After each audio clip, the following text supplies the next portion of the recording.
morning, ladies and gentlemen. Good morning. You're very, very welcome. And such a pleasure to be with you here this morning, sharing with you and being part of the process of the journey of your business. If you're meeting the first time, David Wangombe is my name. For those we met before, we probably may have met in a different forum. I have been working in Strathmore University before, now working with Daystar University as a professor of accounting and sustainability. So I have seen journey of many people, many of them. Some of them have transitioned to very high corporate levels, which is wonderful. And sharing with you, and especially an environment like this, is a very wonderful, great opportunity, perhaps not just because you listen to me, but you also get to listen to each other. And that is what we want to look at in a workshop like this. I'm saying that because when I say I'm a professor, people start thinking, oh my goodness, he's going to teach us university kind of thing. No. That is not what we do here. Here we do the business stuff, okay? The business style. And that's why you don't have to call me Professor. David is enough, okay? Wangombe just fine, okay? Very good. And there's another reason for why I say that. You know, there's a time a professor friend of mine was doing a workshop like this, okay? Now, when we started speaking, people started leaving one by one. By the time he was finishing, only one person was remaining in the room. So he told the person, my friend, you're the only one who have survived through my lecture today. What was so good about it? And the person told him, I'm actually waiting to switch off the lights. I will try to do it in a way you don't need to do that, okay? So welcome once again, ladies and gentlemen. Besides that kind of training, I also interact with SMEs in a number of ways. I do consultancy in business, areas of strategy development. I do a number of that, areas of family, business, and succession planning, which is a very important aspect of our business, where the business will be, even relating to the resilience that we are talking about today. Things about your ESG responsiveness. Just the other day, we had a wonderful workshop with KCB team, and part of the discussion was future engagement would involve consideration of matters of our response to environmental, social, and governance issues. So I do those kind of things and many other kind of things. If you want, obviously, we can engage. Today, it's about business resilience and being risk-ready enterprises, ladies and gentlemen. So, we're going to do a number of things, getting to understand the why and the how of building resilience. We are going to see about the building blocks of it, the business resilience strategy, and we cap that with a case. I should have mentioned one of the other things that I do is involved in research about entrepreneurs. Enterprise research can be in very many kind of levels, at university levels, at personal level, walking into business and seeing how people are doing things. And along the way, I write case studies like the one that you have there, borrowed from practical experiences, and use those examples to share so that we can bring the real experience into an environment like this. Good. So case study, you already have it. I know some of you have already read. We'll be looking at it at the end of the exercise. Let's look at business resilience, my good friends. Ability of a business to anticipate, prepare for, respond, and adopt to incremental change and sudden disruptions in order to survive and prosper. Quite a mouthful, but what are the key things we have here? We need to anticipate, prepare for, and respond to those incremental changes, to those disruptions that sometimes don't give us a warning, so that we are able to survive, so that we are able to prosper. And there are so many, if I ask you, that may have happened even in your life or you're seeing happening to other people's life. We want to see. Why is it important? Because we want to move from just in time to just in case. Prepare just in case. And it will involve what? Integrating risk management into our culture, right? Business has a culture, okay? The culture of the way we do things and what we believe in, the values that we have. Leveraging technology, establishing proactive, continuous planning. That's what we want to do, ladies and gentlemen. I needed to do that so that I can dispense with definitions, all right? So that now we can go down into what it involves. What does it involve? Hindsight, learning from your past experiences, successes, failures. Because there's plenty of knowledge that resides in you from the time you started and before your business and now. In fact, I like saying you are like a walking book. It's not in a library, but you have this past experience useful for yourself and also for people who come after you. What have we learned from past experiences? It involves thinking about foresight, anticipating future risks. What can go wrong? What can go wrong? I know it's easy to say anything can go wrong. Yeah. Break it down. What exactly can go wrong? And then some insight, understanding current conditions. Where are we? So that if anything goes wrong, or if that which we think can go wrong goes wrong, what can we do? Where are we? What is it we have? Okay? What are the gaps? What is it we do not have? And then oversight, monitoring and reviewing performance. Monitoring, that involves record keeping. These experiences we talked about, and I said you're a walking book, if only they are captured somewhere in form of financial performance, in form of operational performance, in form of any history that we have of reflections we have gone through. Do you spend some time reflecting on what has happened the past 1 week, the past 1 month, including what did I plan to do?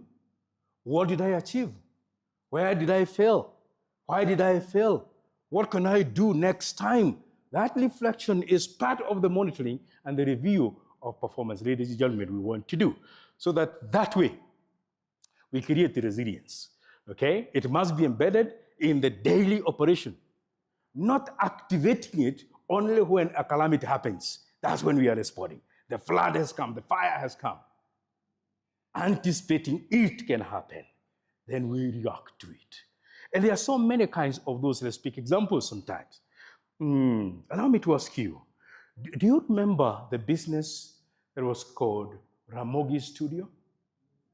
Ramogi Studio, you remember that? Okay, if you are Gen Z, please understand. That's why we are here. We can give you history, okay? All right, because now it is history, isn't it? Good, okay. So Ramogi Studio, what did they do? What business were they in? Photography, isn't it? Good. Do you remember how popular they were, that place? Because sometimes you needed to book appointment, isn't it? Yes, you have a wedding, you needed to book, right? Because photographs didn't just happen. I know people are wondering, they are Gen Z. How? Book? Right? Yes, that's how it was.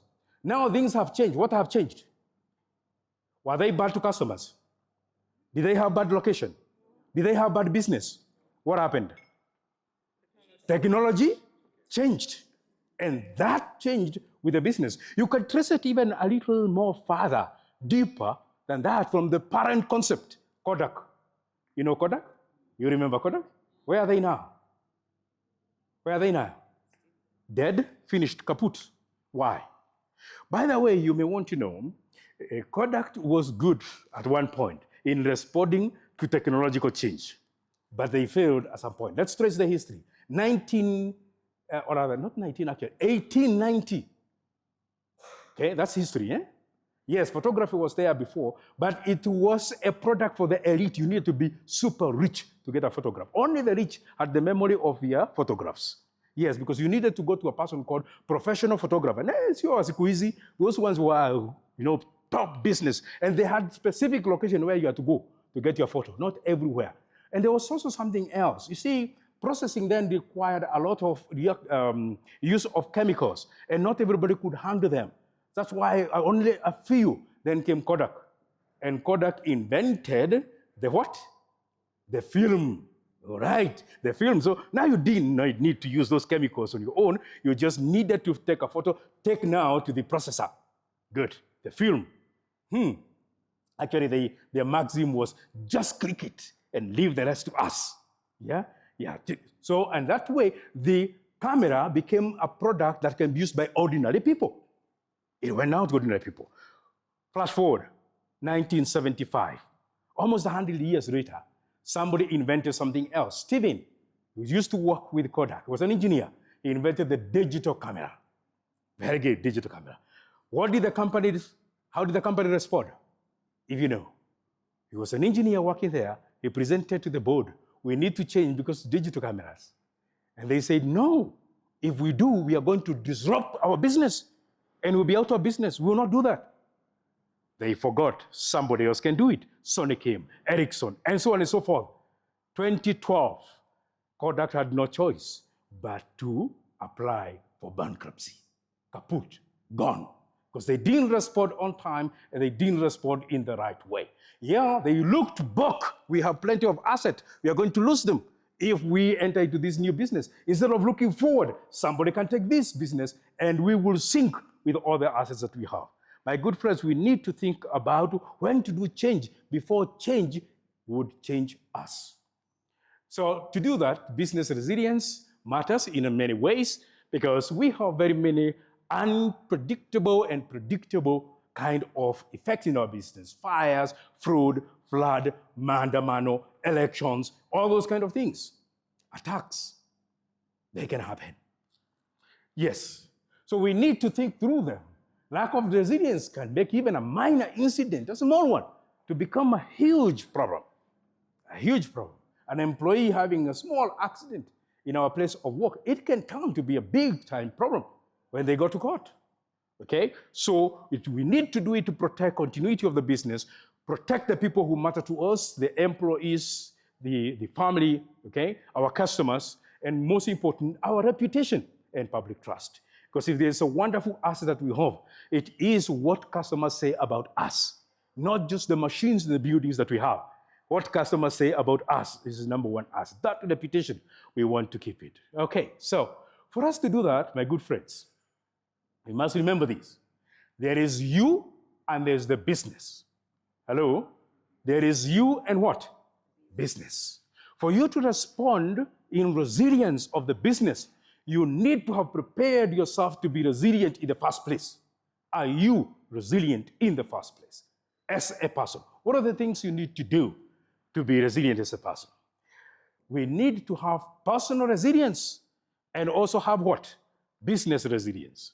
So I want us to start because we know this part a lot, our own resilience. How prepared are we as a person in dealing with crisis, in dealing with those disruptions? There are a number of things I'm going to go through. This picture captures those elements, and I'm going to go through each one of them. You may not be able to read from where you are, each one of them. Allow me to go to the details of each. One of them is to enhance our stress management. Most of the time, crisis comes to add stress to already existing stress. And we need to have developed buffers of how to deal with stress. So, develop ability to maintain calm, be focused and productive when facing pressure, uncertainty, or any crisis. Staying calm. Being calm is a wonderful thing. And we need exercises, we need ways to prepare ourselves to get calm. Okay? Because that helps us in many ways build emotional regulation. Okay? How do we respond emotionally to the issue at hand? Emotional regulation and self-awareness. Who am I? What are my breaking points? My strengths and my weakness as a person. Okay? So reduce anxiety and emotional exhaustion. Crisis would exhaust you emotionally. And sometimes it's not the business that failed, it is me, the owner, who failed because of my exhaustion. Okay? Improves focus, right? During pressure, high pressure. So there can be many ways of doing this, and feel free even to talk to an expert in this kind of areas to come up with your own personal plan, how you deal with that. Okay? Very good. And there is no one rule that fits for everyone. Each one of us have got different ways.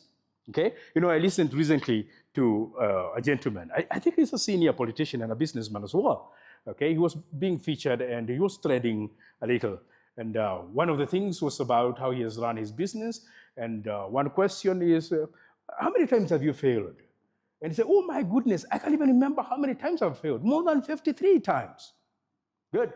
And he said, at one time I lost 800 million, 800 million shillings in a project. And then the question is, what do you do about this? And I found it a little funny, but it's interesting. Because he said, when I have a crisis like this, you know what I do? I look for a quiet place, away from everybody. I go and cry. Just cry. Cry for like 3 days. Cry. Cry it out. Then when I am done for the 3 days, I ask myself, now that I have cried, then what? Because can you keep crying? No. Is crying solving the problem? No. But it's helping something, because it is helping emotional response, including reaching that point of saying it is no longer useful to cry anymore. Let us now do something else, like thinking out the solution. Hello? What would be my way? You can pick many things of relaxation, okay? When I remember many times especially in the field of education, we were faced by pressure, examination, sometimes has to be a presentation. Small exercises like breathe in and breathe out, okay? Breathe in, inhale. Inhale completely. There is no competition in oxygen. God made it plenty. Chukua yako yote. Put it in the lungs until the muscles of the lungs feel like they're aching because of the oxygen you have taken. Then exhale. All right? Imagine, as you're doing it, you're relaxing very many things, including the brain. And you're also giving brain the fuel. It needs oxygen. Sometimes the reason we get too irritated, we didn't give the brain sufficient oxygen to respond to the problem. Give it time, okay? So, I'm not really an expert in this field, all right? You can look for experts in the field, just come up with a solution for your own, but whatever you do, make sure you have something, okay? Techniques for helping you in managing crisis. Prioritization, okay? Even after doing this, remember what you said, after crying, then what? Prioritization. At any one given point, there'll be at least more than one problem to deal with. That crisis is one problem, there are many others. Now, which one comes first? Even that crisis can be broken into small elements, as we'll be seeing, okay? So, it helps you to lower burnout and improve performance under pressure. Good. Improve problem-solving abilities. It is a problem you're dealing with. Problem-solving is a technique by itself. One of the basic elements in problem-solving is asking the question, what exactly is the problem? It sounds funny. What exactly is the problem here? Because sometimes what you're dealing with is the symptoms, not the problem. What is the problem here? And sometimes I advise one of the good ways of doing it, write it down. Pen and paper, write it down. Read it, what you have written. Read it like it's somebody else telling you what the problem is. Analyze it as you're reading it. Is this really the problem? That way you'll be able to look at, when did it happen? How did it happen? Why did it happen? All those questions are important before you go to solve it. The when, the how, the why it happened. Break it down. That way you develop. Now, remember we said you don't wait until crisis happens. You want to develop this as a way of life. Every time you're dealing with any problem, big or small, use the same kind of techniques. What's the problem here? Why did it happen? When did it happen? How did it happen? Then you can go down to solving it. Solving techniques become very important. Even that crisis, you can understand it better. You could be dealing with the fire, not the source. Now, it helps to bring in critical, creative thinking. Critical and creative thinking. It also requires us to do something very important. Don't jump into conclusions. Or better still, don't jump into dealing with the first problem that comes to mind. Because that could be the one that came first, but it's not the strongest. That's the first wave of the tsunami. The main tsunami is coming. So it's very important to analyze that now. So it helps in understanding. It also helps to reduce fear of failure. Once you have done your analysis, you know you can go wrong. It's true you can go wrong. But at least you did what is humanly possible at the time. You have peace of mind with yourself. I did my best.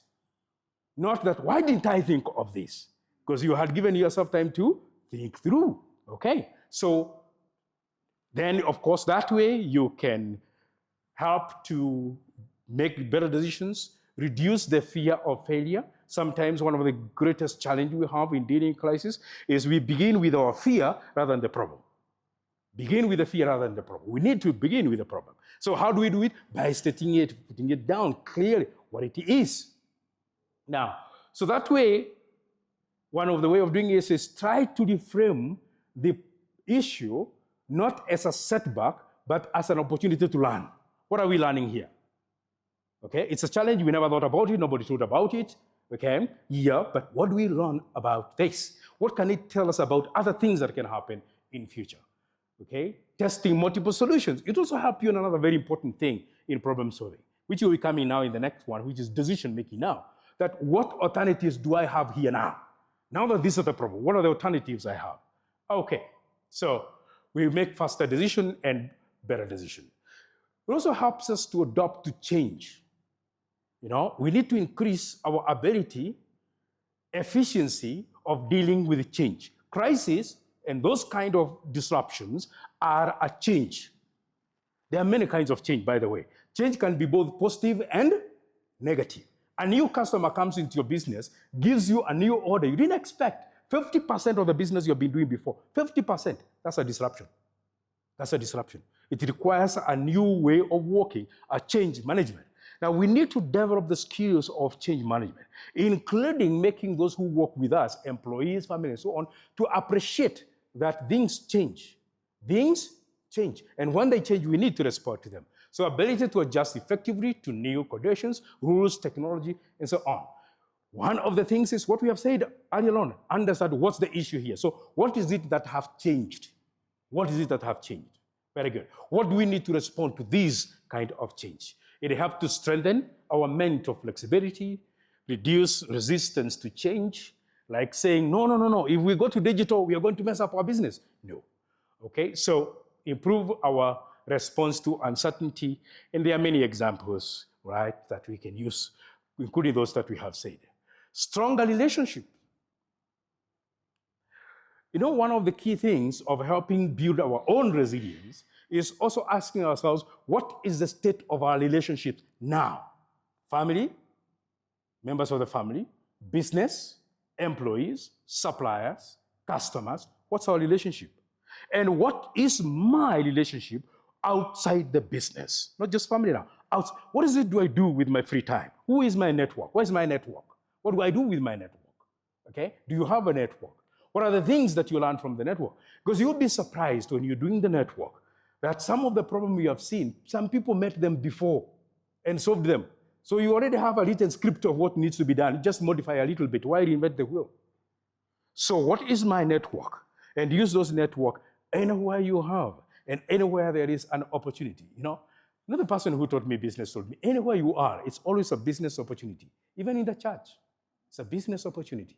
Yes, it is a business opportunity. I'm not saying that you go there stopping people from praying to start selling. No. But when they know who you are and what is it you do, the next will come automatically. Because when they come to you, you have already broken the first element, which is introduction, like you did here. Now you don't need to introduce each other. You know each other. Very important. So, what is your network? Build positive and supportive networks. Networks of people who are like-minded, positive thinking. Now, this is very, very important. Sometimes when I'm doing one-on-one kind of mentoring and coaching, especially involving young people, choosing friends is a very important thing because not everyone is actually a friend. They can be a neighbor, maybe buddy. Is buddy the same as friend? You see, right? Careful. Because especially as men, sometimes we confuse that part, right? Those of us who like indulging a lot, there are many we call friends. We don't know they are beer buddies. There's a difference. They are not friends. They are what? Beer buddies. We meet on Fridays. We even know where we meet. And we know even the ritual. Okay? We know the ritual. Who is buying, what we are eating, you know, right? How many, you know, that kind of thing. The ritual is clear. It's like a prayer. It's like our church. Wait until a problem comes. That's when you realize it was very easy to buy you the drink than to help you with your problems. So careful about the networks that we have. I'm not saying that you stop. I mean, if they're good for you, but just remember, they don't solve certain kind of the relationships that you need. Okay? Improve emotional intelligence and empathy. Getting to know even your people. What is the breaking point of the people who work with? Your family members. How do you disclose a crisis to your children, for instance? Do you just tell them there's fire? Really? You might start dealing with a bigger problem. They may not have been used to dealing with shock like that. Now, instead of dealing with the fire, you're dealing with their shock. So very important how we break dealing with them. Emotional intelligence enhances communication, strengthens trust and collaboration. Many examples, again, can come. Physical health. How about your physical health? Did you know, God is a wonderful architect. We have a design of our system so well built, interrelated, body, mind, and soul. And each of them requires its own nourishment. Did you provide it? The physical health, the mental health, the spiritual health. All of them are connected because when one breaks, many times it brings the others down. So we need them. What is it you're doing about all those? The mental, the physical, the spiritual health. So here we are talking about the physical health. When was the last time you checked yourself, how you're doing? You're not as young as you used to be, right? I don't know whether you know that. Just try to do 100 meters. Maybe the last time you did it was 10 years ago. Try to do it now. See how you're doing. Just see how you're doing. Yeah, do it alone, okay? See how you're doing. Don't be surprised that the speed may have gone down 10 times. You are no longer the same. The body is different. Now, life is sometimes about doing those sprints, and the response of them will not be the way we used to do when we have not taken care of certain elements. Your physical health becomes very important. One time I was talking to my doctor. I had a tooth problems, okay? And typical of each one of us, we want to go to the doctor when there's a problem, isn't it? It was aching, that tooth. Oh my God, it was aching, right? But before he treated me, I think he decided to give me a lecture, okay? And the lecture was, do you have a car? I said, yeah, I have one. You take your car for service? Yeah, I take it for service. Yeah. Do you wait for it to break down to take it for service? No, I take it before. That is your body. Take your body for service before it breaks down. So when was the last time you had that discussion with your doctor of your strengths, weakness, what is it you need to be working on, and have the discipline of working on it? So that captures, it helps because your physical health helps you in responding better with the challenges. Improved decision making, I mentioned that earlier when I'm talking about problems. Now when you have known the problems, you're comfortable, you're healthy, remember to break down the solutions. This is the problem. What alternatives do I have here in solving this problem? When doing these alternatives, which one is best under what circumstance? Because sometimes it's not always the best, but it is the best under the circumstance. Is it short term? Is it medium term? Is it long term? So what do I deal with first? What do I do with later? What do I do with much later? And have the clarity of mind that is what you're doing. Problem solving and then decision making. Panic-driven decisions. Many times panic-driven decisions are wrong because they are solving the panic, not the problem. Right? So coming up, and remember what I said, we are not waiting until the problem comes. We are making it a practice. Everything you're doing, you're dealing with a new customer. You're dealing with the sales. Bring this style down to it because you want to know what's the problem I'm dealing with in this customer. It is credit. The customer wants credit. Now break it down. What are the alternatives and what are the consequences? Okay, what are the alternatives and what are the consequences? Very good. So break it down. So above all, remember to create that positive role. It's unlikely you succeed in a panic when you create a negative attitude, including to the people that you're leading. Imagine you are the general of an army, right? War have just been declared by your enemy. And the first thing you are telling people, oh my goodness, you have already lost the battle before you go to the battlefield. You do not know whether you're going to win. For sure you don't. You don't. You don't know whether you're going to lose either. You could be weak, maybe. Perhaps you know that. But there is nothing worse than destroying the spirit of the people who can make it succeed. Right? So developing the positive attitude, even for yourself, believing there is always a way out. There is always a way out. Okay? So behavior standards, build confidence, encourage collective resilience, including your people. Why is it that sometimes there are people we always look up whenever there is a problem? We believe in them. They have created that positive attitude. So and so always has some answer. Mommy houses have got an answer. Daddy houses have got, it has been created over time. They want to build that leadership, okay? Developing it to that level. So important. Personal resilience, build that. Look at the things we need to build. Personal resilience. My good friends, there can be strategies of doing that. Personal resilience. I've tried to break them down to what you need to do. Don't worry about if you cannot read everything there. I've tried to break it down into a template. A template showing step by step where I begin, from developing purpose down to embracing problem-solving abilities. All those. I've also broken down to typical activities for each of them. I've broken down to what tools you may use for each of them.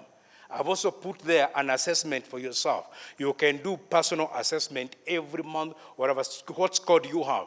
5 for the best, 1 for the worst. Where are you, and tracking yourself over time. This is the tool I've developed for you. And guess what? Because you become my friend, as you get these slides, you'll also get this tool so that you can use it. But I have to remind you something else. You see, I'm a teacher, okay? The trouble with good teachers is that they give assignments. Good teacher give what? Now, this is your carry-home assignment. Until we meet next, don't have to wait until next time. As you're using it, feel free to drop me a line how it is working for you. But more importantly, when we meet next time, I'll be more than happy to know how it is working for you. So I developed this tool. I'm going to give it to you in the form of Excel. Use it. Don't just use it alone. Use it with other people that are important for you, my good friends, so that we can now go to the next item relating to business. Resilience now. Good. We have taken care of ourselves, personal. Business resilience requires us to do building blocks of resilience, building blocks of that preparedness and response. How does it work? The first item we need to do is to take stock of our assets and our processes that are important. What is important in this business? Okay? What do we own? Okay? What do they do? You can also add there what we owe, because you need to know the challenge of using them if you have to pay an obligation on them. What you own and owe. What are the processes? What keeps the business running on day-to-day basis? What are the processes here? Take stock of them. Know them. The importance of that is you also get to identify what's critical here. What's the critical asset? If you're doing milling, the milling machine is critical. It breaks down, you can't mill anymore. So you may want to have alternative plans just in case it breaks down. What do I do? Hey, and not just hope. It is create a scientific plan. Scientific plan in the sense you bought the machine, you know the specification of the machine. What's the lifespan of the machine? It is supposed to be used for 5 years. I've been using it for the last 4 years. Maybe I've been using it well. Maybe I've not been using it well. So it may break down in time. So what do I do if it breaks down? What is the alternative? Do I chase away customers now that it is not working? So what do I do? What are the key processes here? We have a process called selling, which requires us to invoice, which requires us to process that, which requires us to dispatch, which requires us to collect the money. Okay? Very good. We may have automated that process. So the automation is part of the critical processes. Suppose it fails. Suppose there's no power, an outage. What do? Do we turn away customers because there's no power today? Or they come back if we turn them away? Right? So very, very important in looking at this. I am trying to put this too because it's very important to draw a distinction between business and assets. You see, there are many of us who have got assets many times that we call business, but the asset isn't the business. The asset, a building like this is a beautiful building, beautiful asset. But without the processes that make business happen, there is no business. It's just an asset. So very important to look at what are they, right? So the people, yourself, the owner, what is it you do? Your power, okay? Your key employees. Sometimes you have this employee you can't do without. You know, I hear so many times, that guy, I can't do without him. Suppose he falls sick, God forbid. What will happen? Okay, what will happen? How about one of you learns a little bit of what he's doing? Okay, a little bit of what he's doing. Or even think about changing the processes, automate them, so that we don't have this dependency. Okay? Good. I know it will be a challenge. If you ask him to train other people, he knows what you are doing. You're planning to kick him out, isn't it? Oh, you train them wrong. Okay? Yes. So that you keep depending on him. All right? Very good. Now, you got to go and look at yourself. What is it you need to run yourself and train the other? I have this gentleman, he does transport, all right? He has done it for me many years, I think, yeah? Many years. And for some reason, he has these old trucks, these old trucks, right? Zeros as a money, okay? I think some of them is Isuzu, Bedford, I think something like that. They go deep places, where there's sand, where there are no roads. Trouble is that not every other person can drive them. Right? I think there's no Gen Z that can drive them. It requires was right now. He has this driver, this guy. He's the only one. He's not only a driver, he's also a mechanic. Ikiharibika anatengeneza. You need him, isn't it? Right. Trouble is that in the process, he has the habit of getting tired, and he convinces himself when he gets tired, he has to get one for the road. So in the process of getting one for the road, they become one too many, isn't it? Yes, meanwhile, he sleeps, so you get your truck tomorrow. Where is the customer that time? Now, maybe he needs to change the trucks, start thinking another alternative. Because something, and the way this guy is drinking, well, I'm not very sure how many years he's going to work remaining, okay? So careful about that. Now, so data, okay? Critical data that we have here, customer records, right? Transactions, history of the customer. So important, and you use them for critical decisions, like what credit you're going to give and who, okay? Where do you keep those records? Suppose there's a fire, right? What would happen? So premises and so on, you can add many things, right, about that. So processes, I've said sales, procurement, production, all these kind. What are the key processes here? All right. And one thing that excites me many times, and especially when I meet people like you, and I should have mentioned that, I really congratulate you for creating time to be here. I know how challenging it is. It's a wonderful thing because it also confirms something. You have done the basics of resilience because you're here and the business is somewhere else. Somebody else is taking care of the business. That means the business can do without you. But you need probably to extend a little far. How far can it go without me? Remember I told you I do a lot of family business and succession planning. That's one of the key elements. It is one of the calamities that can happen, God forbid. Anything can change. We don't have a contract with life. We don't know what's going to happen next. What will be about the business after? These critical assets and processes are very important. And by the way, I have to remind you, there's a difference between bequeathing your children assets and business. Remember I told you, difference between business and what? Assets they can share, those are certificates. How about running the business? A totally different game, okay? And training them becomes important, training them very well. And I told you, I sometimes like gathering data through observations, so I'll go around sometimes.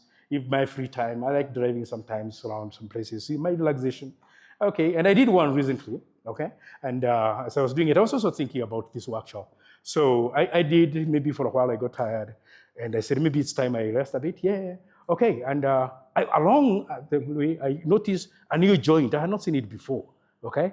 So yeah, I think it's a good place to try, right? So I go to this new place. Buildings look new, okay? They had beautiful lights, everything. Yeah. So I enter and first thing, I'm just going around looking for a place. Somebody follows me. I felt a bit uncomfortable the way he was following me, okay? Right, but so I turned and so I realized he just wanted to see what is the one. Okay, so, hey, so I'm just looking for a place I can see it. So you have a new place? Yeah, we opened the other week. So many stories. Then eventually I told him, hey, can you make some dawa for me? Okay, I like dawa. I have some dawa here. I like dawa. Okay, I mean the one for the cup, not the one for the glass. Okay, right, good. Now, so, and then I said, can you show me the kitchen? We go to the kitchen, and I wanted to see what they're making there.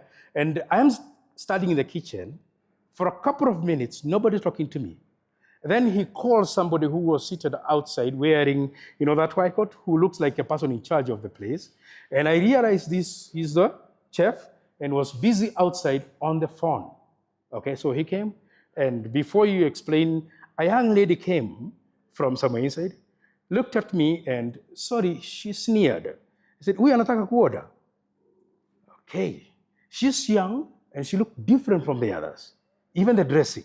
And I got to feel she has a relation with the business different from the other people. Okay, good. Okay, now, so I look at them, I smile. I like opportunities like those because I'm a teacher. It's a way, that's a practical way of teaching, isn't it? Good. So I explained them what I want, smiling. Yeah, we can make it. I like mine in a certain way. Right, good. So then I go and take my seat. Good. Take my seat. The lady brings me my dawa in a thermos. And then put on the table. So I put my dawa. And by the way, the grass walk was nice. It was well manicured. I had even removed my shoes. Felt nice, good.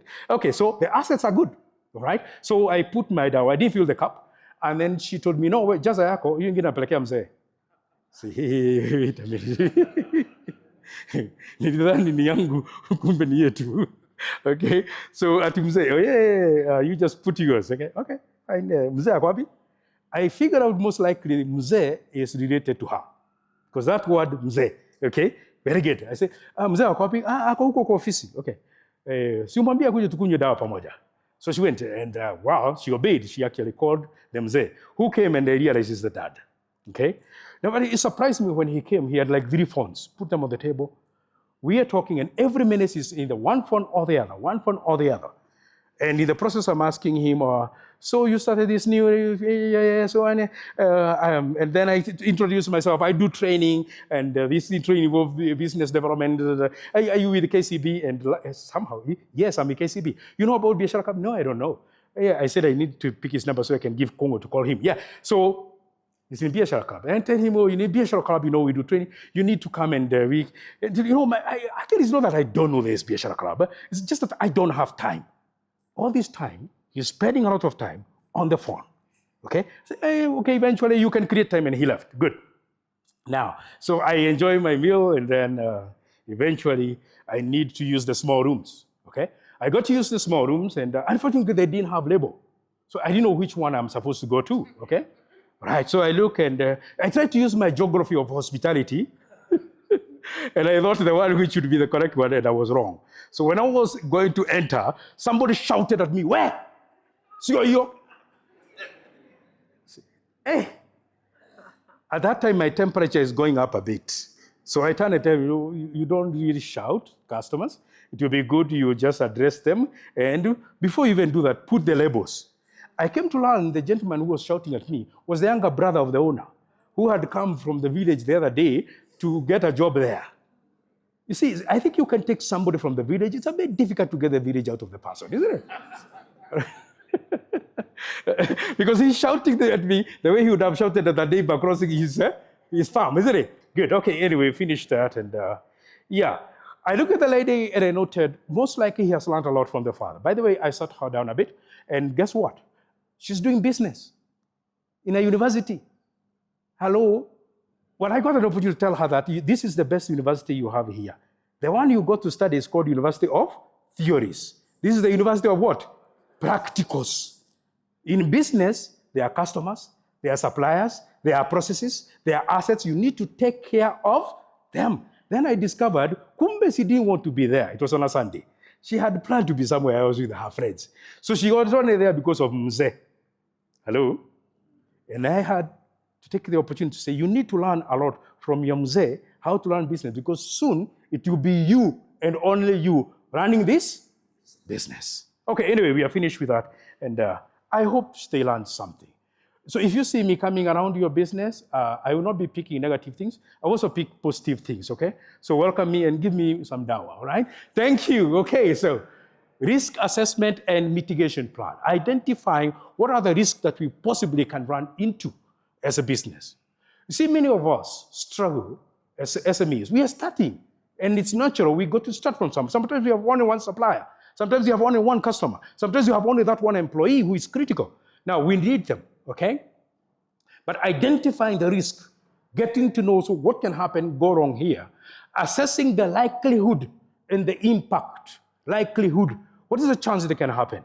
Okay, I have this customer. Yeah, one of the good things to look at, has he failed me before, the last 5 years or whatever it is? How many times? Okay, how often has this problem happened? Okay, that's the likelihood. If it happens, what's the impact? Would it mean we close down completely? Or what will remain of us if it happens? Okay, very important, right? Now, so identify that. Then come up with simple, affordable mitigation actions. If it happens, what do we do? If this driver fails to come that morning, what do I do? Okay? If this employee fails, right? If this supplier fails, what do I do? What are my alternatives? Being ready for them. It can be power shortage, it could be supply delay, it could be theft, it could be fire, it could be maandamano, okay? It could be Occupy. Next year is election, isn't it? We know these things can happen, isn't it? And we are so prone, right, to them challenges. Okay. Now, so emergency response, right? Crisis management. So what exactly would we do? Think about who makes decisions and what are the decisions that you need to make. What decisions have we delegated? Because we cannot do everything. What decision have we delegated? So in the case of emergency, who makes the decision? Fire has happened. Okay? Who makes the decision, right? What actions to take, all right? And it's thinking about what to take immediately, what to take later. You see, if there's a fire, you have to evacuate people. You have to save people. Is there a safe place people can go when there's a fire? Okay? How do we communicate a crisis to customers? All right? If a fire, and we put rules there, right? What do we tell people to do? Get out, shout, fire. Okay? Fire is not something you go telling people softly, kuna moto. They will not take you seriously, can they? No. What am moto gani? Okay? Good. Increased response, okay? What will be responded after that? Now, we need to capture that, okay? Who make decision? And I didn't finish the story, by the way. You see, this guy is on the phone. He's busy. He's not creating time even to go run somewhere else. Meanwhile, the daughter can sneer at customers because she came only because she was told to come. She was not even sure what she came to do. That's why giving me dawa and giving daddy dawa. Ni kama tu kupatia rafiki ya daddy. Huwa amekuja kutembelea, si ndio? Very good. Not training that now you're going to face somebody called who? Customer. And this is how you deal with them. Here is a brother who is come in. Meanwhile, you're on the phone. He's shouting at customers. And guess what? It came to the time to pay. On my way out. And then typically, we are now used to a lot paying M-Pesa, isn't it? So I asked, where is the M-Pesa till number? And then I told, Leo, till yetu haifanyi, tunalipa cash. Hello? And then I look at the person. I didn't talk. I look at the person and said, you think I was born yesterday? Eh? I knew what the message was. Luckily, I could see the till. I saw the till. So I just paid through M-Pesa. And then, right, it passed through, so it was working. I showed him the message, right? I have paid. Then I joked, I have the habit of performing miracles. M-Pesa is working now. Why do they want to be paid cash? Do you think it's going to Muzee? No. And Muzee is busy on the? Now, careful. So, crisis can be of all this kind, how we prepare for them. Fire, okay, installing extinguishers, working with emergencies response, including our neighbors. Who is the fire experts in the area? What is the response emergency? What's the emergency number? Do you have it? Okay. What's the nearest hospital? Okay. Do you have the emergency number in case anything happens? Because it can happen. By the way, I don't know whether you've met this. If you were dealing with 20 plus people at any one given time in one place, employees, customers, and so on, there are certain things you need to have. For instance, you need to know the nearest hospital and you need to know the response number of that hospital. I'm not talking about the one written on the website. Many times, sometimes doesn't work. You might need to know the one of the doctor on call or the director, just in case, okay? Among as many other things. Good. So, preparing teams and their awareness, it is important because we deal with employees many times, and sometimes because we don't have many employees, they do multiple roles here and there, and sometimes there can be confusion, okay? It will be good that everybody is clear about their responsibility, okay? Clear about the responsibility. Who does extinguish the fire and how? And if it is everyone, are they trained to do it? Because sometimes your response could make it even worse. The person who is going to put out fire puts paraffin thinking it is water. He didn't know. He was not the one who put it there. It's just a jerry can with water. Not know it is paraffin. Hello? Good. So we need to have the response, okay? So we also need to have cross-training, okay? The idea of only one person can do something, and especially for us as SMEs, it's very dangerous. Because if that person is not there when the calamity happens, what happens? We need to do cross-training. So different tasks can be done by different people at different times and test them, okay? Communication needs to be clear. And one of the best way of communication, my good friends, I keep saying, is having clear job description for our staff. What is it they do? Job description, not just appointment letter, job description, 1, 2, 3. And once you do that, it's not enough. Trust me, they don't remember it, job description. No, the next thing is to have a work plan. Work plan, daily work plan. What is it I do when I report at 8? What do I do throughout the day from 8 to 5? Daily work plan, weekly plan, monthly plan. It is through that we know what are the things, who was supposed to check whether the extinguisher is supposed to be, is where it was supposed to be. We're supposed to do that. It's broken down and they tick. Very important, okay? So it's good of course, each one of us would have to have their own system depending on where we are. So we use measures that are suitable for us, okay? Very good. So we also need to have clear escalation metrics. Okay, what do we do when a problem reaches a certain point? Let's say there's power outage. At what point do we stop just sitting down and do something? At what point? So if the power outage goes for more than 30 minutes, do this. Those are the metrics we're talking about, okay? Very good. If there is a fire, I mean, it could be a paper that's burning. You don't need to shout fire to everybody. What fire needs you to shout? Say, bring out those kind of metrics, okay? So very important so that we know the problem, okay? Who owns the problems, that what needs to be stepping in when, right? External help is required, okay? It can be many things, okay? Escalation can be, for example, operation stop for more than 4 hours, then it's something to do. If the factory has not worked for the last 4 hours, what do we need to do? We might start looking for alternative suppliers to meet our customer needs. Maybe even at a higher price, but to meet our customers' needs so that we don't lose them. Okay, sales drop by a certain percentage, very important. And these rules, my friends, they are not negotiable when you put them. Trust me, very important, not negotiable. Because the moment you negotiate them, they no longer make sense to anybody. So if somebody breaks them, there has to be consequences. You see, like happened to this company. This company was producing sausages, okay? And, they have to be in a cold room, okay? Sausages, good. And there was the engineer in charge of everything, right? Very good, the engineer. Unfortunately, I think he was a bit proud. He was learned, of course, much more than anybody else. So he was the most learned engineer in the compound, okay? And he would not lose an opportunity to demonstrate that. I'm the one who knows. Now, the trouble is sometimes some of the people when you show them too much of what they know, what you know, and you're the one who knows, they wait for a very good moment to take you to school. A school called Utajua Haujui. Hello? So it happened one time they got annoyed with him, and guess what they did? They turned the fans to blow air out instead of in. You know, when you do that, if you don't check very well, if it's not something you're doing, you come inspect, you can't notice. Okay? So, and he came, right, leaving, he left. Very good. A couple of hours, he's caught by the security. Temperatures have gone up, looks like something wrong. So actually he came in, so temperatures have gone up by 4 degrees. The rule was if temperatures go beyond 3 degrees, you change the system. That was the rule. It has gone 4 degrees. With his pride, said, itakuwa sawa tu. New siku. Itakuwa sawa. So he went home. By around 4 a.m., the MD was being called. Things are bad. They are now spoiled. Right? So the MD came and they worked out. They couldn't tell what the problem is because now we are in the school called Utajua Haujui. Yes. Okay? So they tried and they saved a few. In the morning, the guy came as usual time. He left everything okay. He was not even taken through disciplinary process. It was summary dismissal. That's what rules mean, and that's how you implement. The rule said 3 degrees, you broke the rule. Now, so very important to remember, escalation metrics. We also need to test and exercise them, try them out.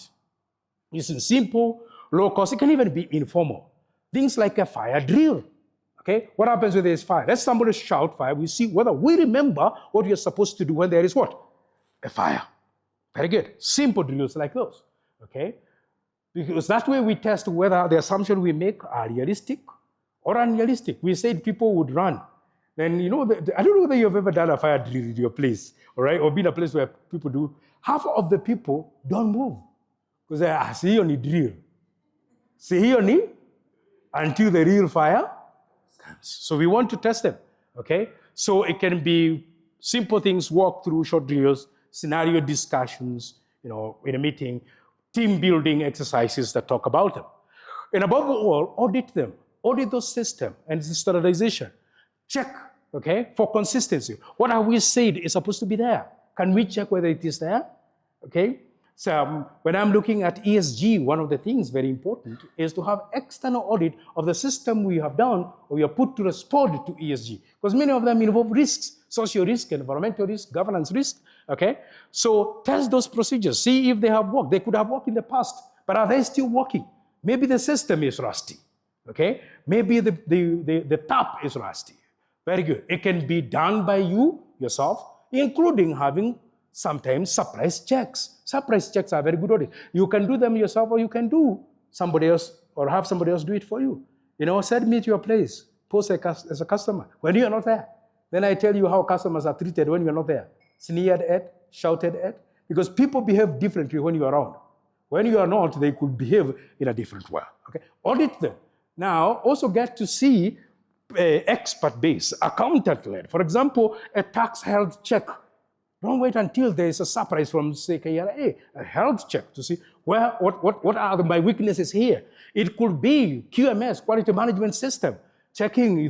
I had a number of people who have factories, and this is very important to have quality management. Everybody needs to have quality management system anyway. So it could be regulator related. For example, NEMA, somebody from NEMA was here, right? So auditing what is required. Very, very important, my good friends, to do that, okay? So having looked at the whole background, now let's put the plan. Let's put the plan. The plan is about what? The plan is about having three key things. We need to have emergency response plan, we need to have crisis management plan, and we need to have business continuity plan. Three key plans. Now, we know the situations that can happen.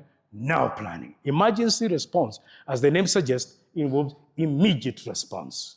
What do we do when it happens? 5 minutes, 1 hour, so on, okay? Crisis management can go beyond. After the emergency, then what next? Couple of days, including communication, delivering the message. And finally, how do we continue from that point on? Let me try to summarize each one of them. So emergency response plan, okay, outlining immediate actions to be taken. You have put them down. If there's fire, immediate thing to do is this. People go out, right? We have called the emergency, we respond, we will put off the fire, okay? But there are other things to do after that, including why the fire happens and how to deal with it, okay? So the key objective, protect the people and the customers, employees who are there, who can suffer from the consequences, okay? Minimize injury, loss, all right? So it could be fire outbreaks, gas leaks, flooding. Now that you had evaluated the risk you have, you're saying, if it happens, this is the emergency plan, okay? So some elements, emergency contacts. I mentioned about the fire, the hospital, so on, okay? Roles and responsibility, okay? Evacuation procedures, emergency. This is just an example because there can be many kinds of crises. Suicide fire is just one of them. And it's good to have a simple template that describes that. You see, template talks about what? What's the immediate action? Switch off power and gas. Immediate action. What is the responsible person? Supervisor. What is the evacuation point? Open parking area. What is the emergency contact? What is the equipment? And as far as possible, make this clear to everybody, including displaying them, right? For ease of contact. You see, this emergency response, we are talking about a way of making sure if there's damage, it is minimized as much as possible. Very good. Now, we need to have a crisis management plan, okay? So now that it has happened, okay, we have dealt with the emergency. How do we deal with the crisis that comes out of that? Crisis management, provide structured approach for making serious incidents that threaten the survival, reputation, and financial stability of our business. What action do we take of those? Okay? It is to maintain controls during crisis, ensure consistent, accurate communication. I cannot emphasize more about communication when we have crisis like that, how we deliver the message and getting to weigh the consequences of the delivery. How we do, sometimes it's not the message, but even the way it is delivered that matters, okay? There are times I would be teaching cases relating to, allow me a bit. Thank you. I have to manage my resilience, okay? Now, so one of the cases I've done before relating to taxation, somebody doing business in computer selling many years ago, I met him. He was selling computers, and unfortunately, he was not very careful about his VAT, and he was caught up. And this time in particular, KRA people came, locked up his place, took all the computers they were, and they had blocked the bank accounts, everything. That time he was busy selling, by the way, out. He had just made an order. A big one, 3 million that time, right? Big order. Then he comes home very excited with himself because he has made an order. And guess what he finds? Workers outside waiting for him. Nobody has told him what has happened. He's just seeing a group of people who are his workers just standing somewhere out there and looking at him with many eyes. You know, at the time you realize, you thought people have got 2 eyes each, there are more. Okay? And then he realizes what the problem is. Why are they there? Because they cannot go home until you communicate to them something. By the way, it was Ed month. They were waiting for their salary. And they now know the bank is closed and you have no computers to sell and they have worked for you. So what do you do at that point? The message you pass, the communication, which must be a message of hope, by the way. Because if you don't give the message of hope, the crisis can become worse because they can become a worse crisis than the KRA that you're dealing with. Well, of course, he called them for a meeting and convinced them that we have seen worse than this before, and we are going to sort it out. Just go home, peacefully come tomorrow, I have a solution for you, right? And by the way, when they came tomorrow, he had the solution for them. Oh, yes, he had. Okay, very good. So there can be many kinds. Communication is very important. Seeking quick recovery on the areas that are critical becomes important, okay? So key components, do you have a crisis management team? Right? It's very advisable, especially after COVID. Everybody advised to have a crisis management, people who come knowing it is us coming together to deal with the crisis. And of course, they have been prepared before through many ways. Decision-making authority, who does what? Internal, external communication, I said, stakeholder engagement, right? Important people, media, and customer communication, managing the media. There are many times you advise a lot, careful about the media because the message sometimes gets, reorganized a little bit through the media. And by the time it goes the other side, it becomes very difficult for you to manage. So you have to manage the message, okay? So, very good. I'm giving examples here. So you can also have a template for crisis management, identifying what is the crisis leader, key decision, internal communication, external communication, and recovery actions. Putting them down. It is preparing for them. Hello, preparing for them. I should have mentioned this. I know because of our background sometimes, we are not accustomed to prepare for the worst. We're not accustomed to prepare for, bad things. It's like preparing for bad thing is inviting bad omen. You see, like my grandmother, I cannot take my grandmother through a class like this. No way, right? Because she would not want to talk about bad omen. It's like you're praying for the bad to happen. Now, in Europe, of course, it would be a problem if there was no plan of how to prepare for that kind of crisis. That's what we are doing. So prepare it. Good. So business continuity plan. After that, what's the continuity? Okay. Ensure that critical business functions continue to resume quickly during and after the disruption. How do we resume? Okay. Alternative action. Fire outbreak at the airport. Do you remember? All right. I remember I met the team, including one of the CEO involved then, and when the fire happened, and an airport like that is a national asset. It's not just Kenya Airways. It's a national asset. Sometimes a regional asset. It's dealing with the region. Okay. So, and I remember him saying, he had gone for leave that time. He'd gone for leave.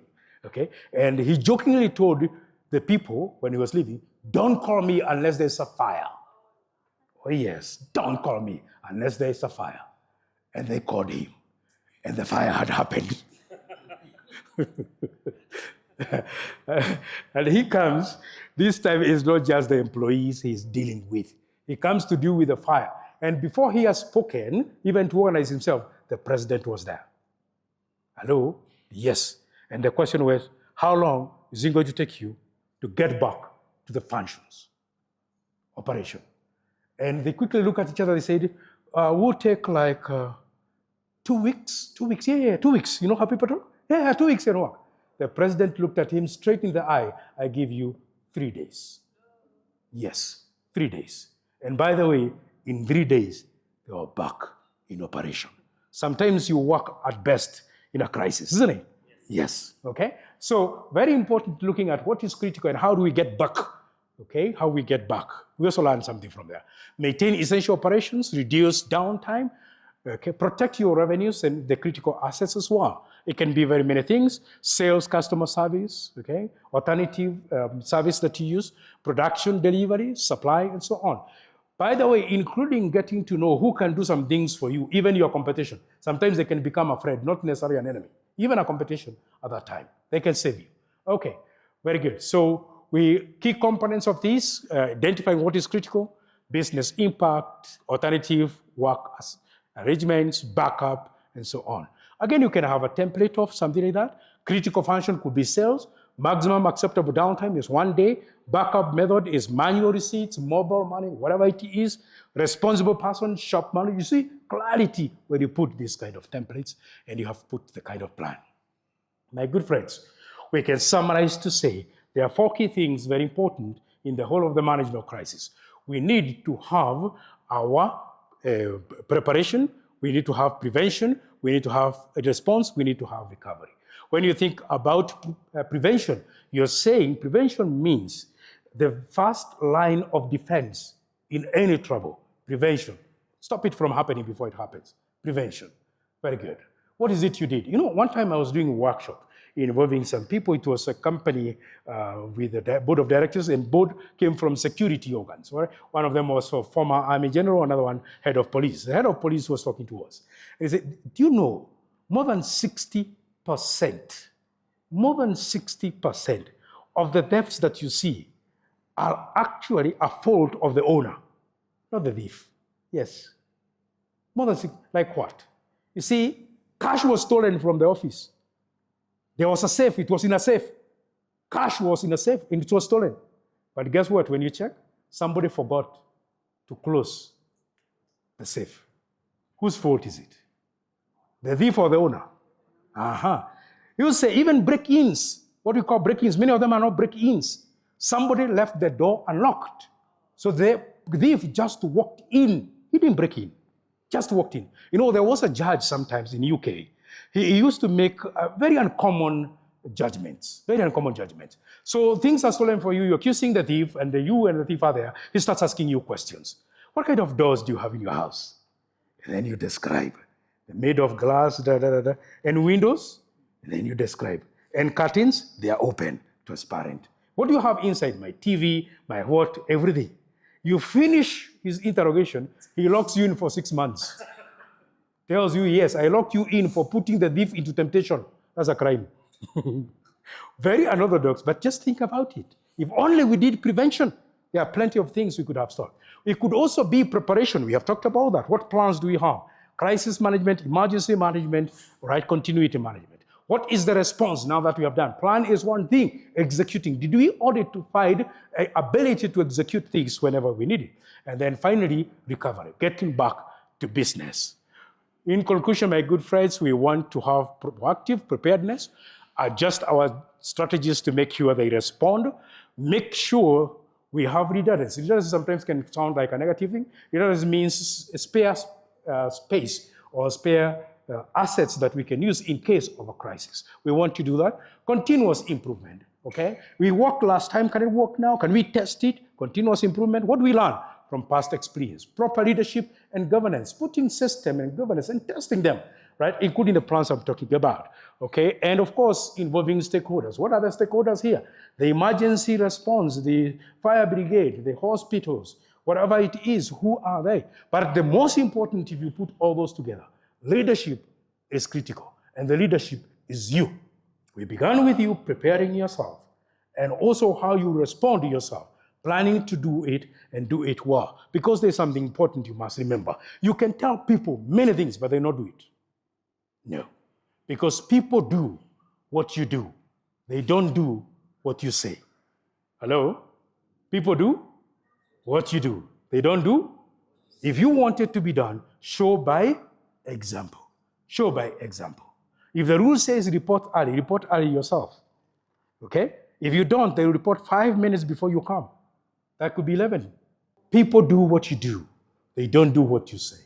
Allow me to do a small exercise so that you can remember that message. People do what you do. They don't do what you say. Please put up your hand like this for me. Put up your hand. One hand.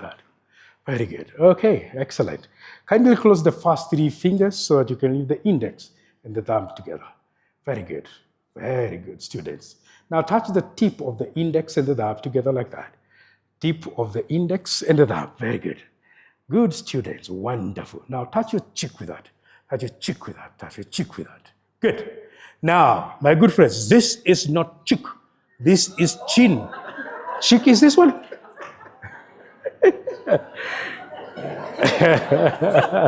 I can see people saying, how did I get there? How did I get there? Yes, because you're doing what I was doing, not what I was. Don't forget that, ladies and gentlemen, when you want to learn. Very good. Excellent. Excellent. Thank you very much, ladies and gentlemen. Allow me to stop at that point.